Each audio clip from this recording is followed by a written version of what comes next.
that like all women's footballers want, like when you hear women's footballers talk about, wanting more money, people automatically assume that when we say we want more money and more investment in the sport, people automatically assume we mean millions. Yeah. Like, that is not what we're asking for. We're literally asking for more support. That could be literally in terms of facilities. We're treated as like full-time athletes, and in order to be full-time athletes, you need to be able to have this as your sole job. Yeah, exactly. For a lot of women, even still, they have to be doing other things to increase their income. Yeah. So no, we're not talking about, I want to be on £250,000 a week. Do you know what I mean? It's not like that at all. We just want more support to be able to solely focus on football.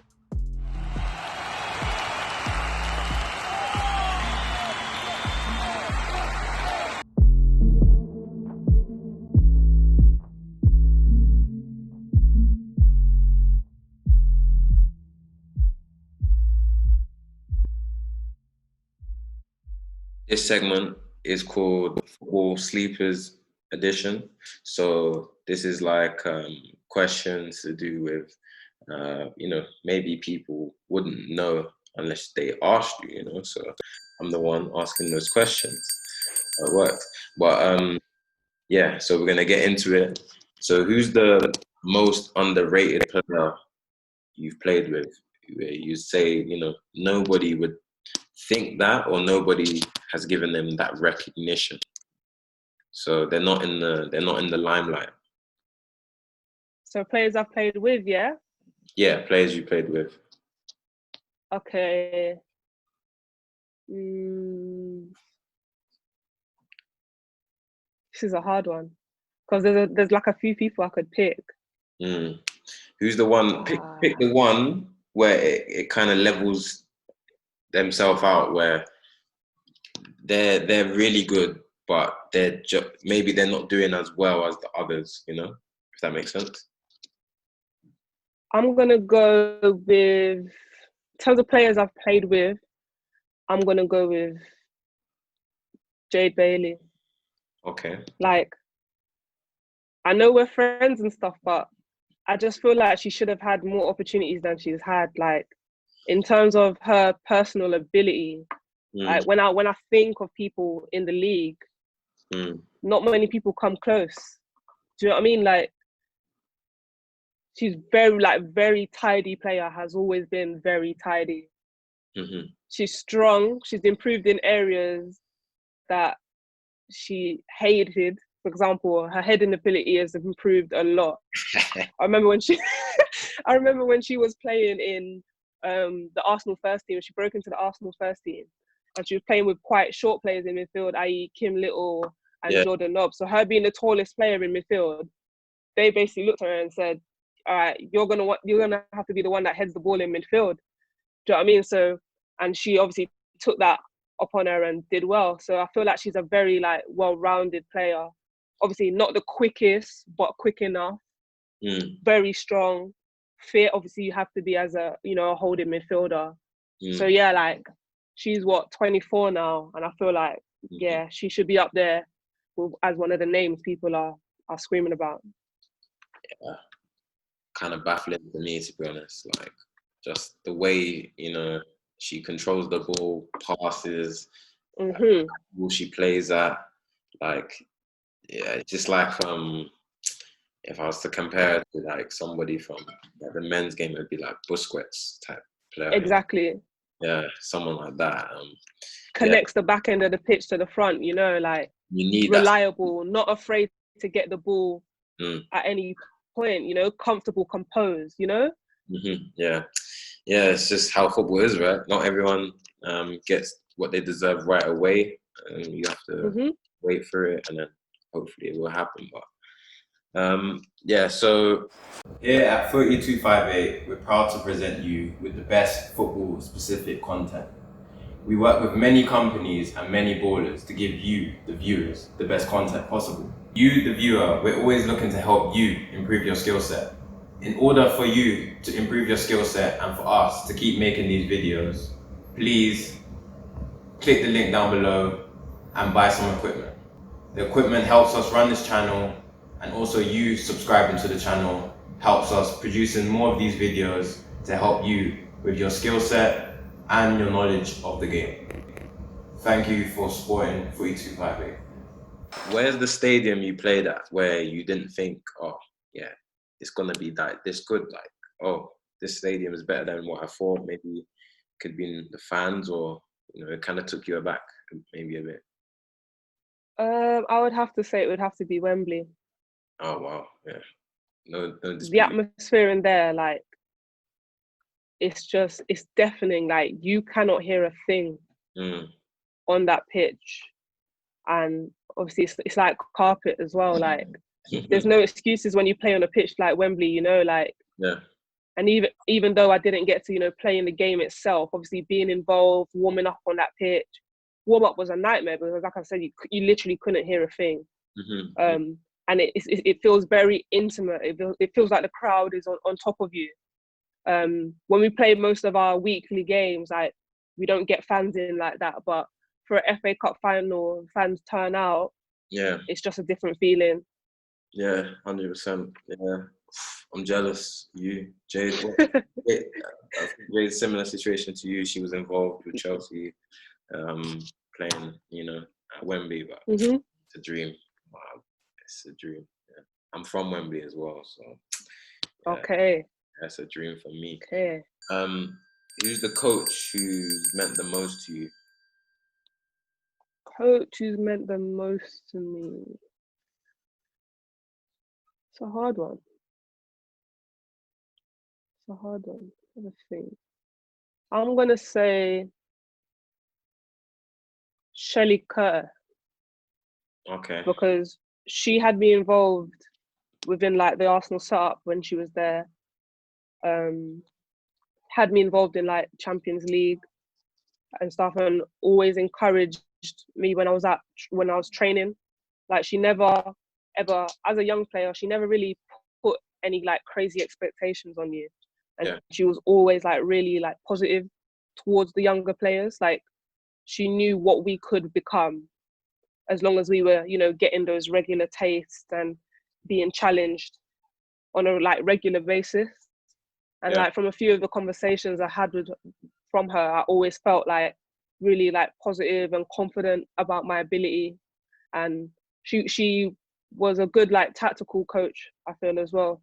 She understood the game like very well, and she was able to translate that to the group very well as well.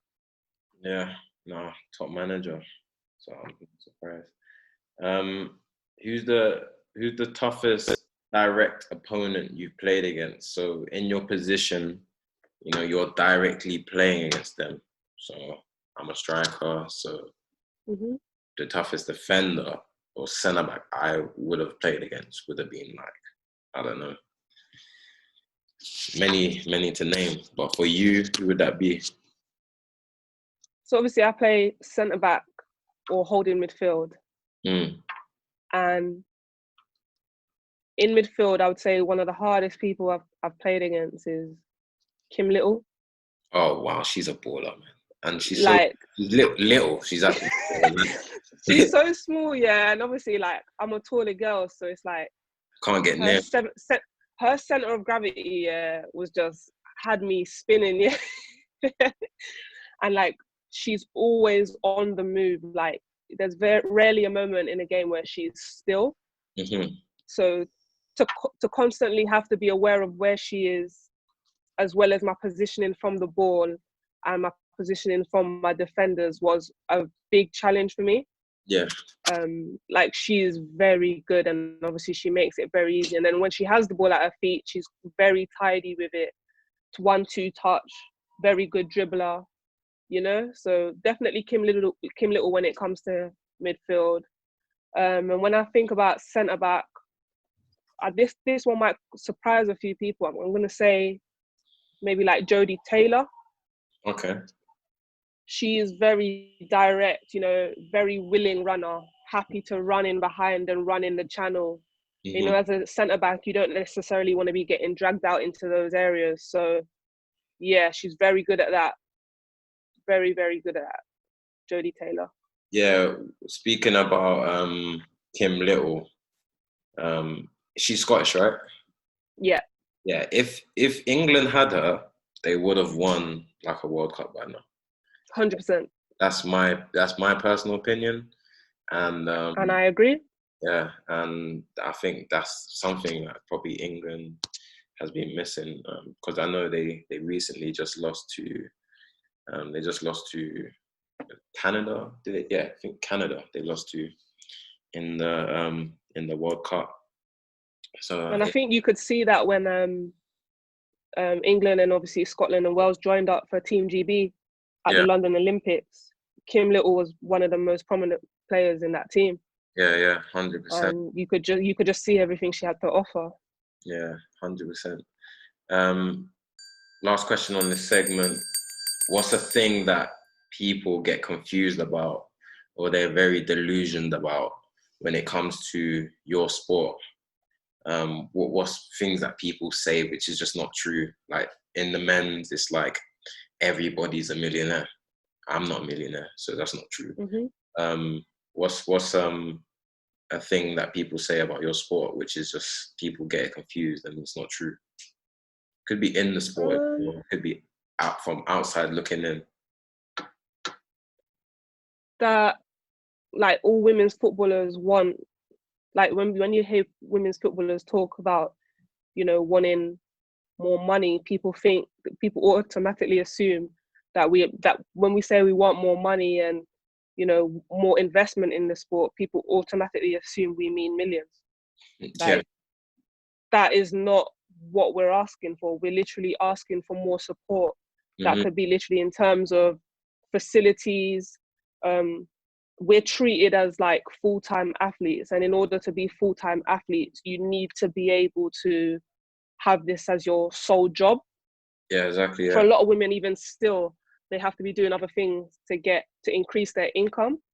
Yeah. So no, we're not talking about, I want to be on £250,000 a week.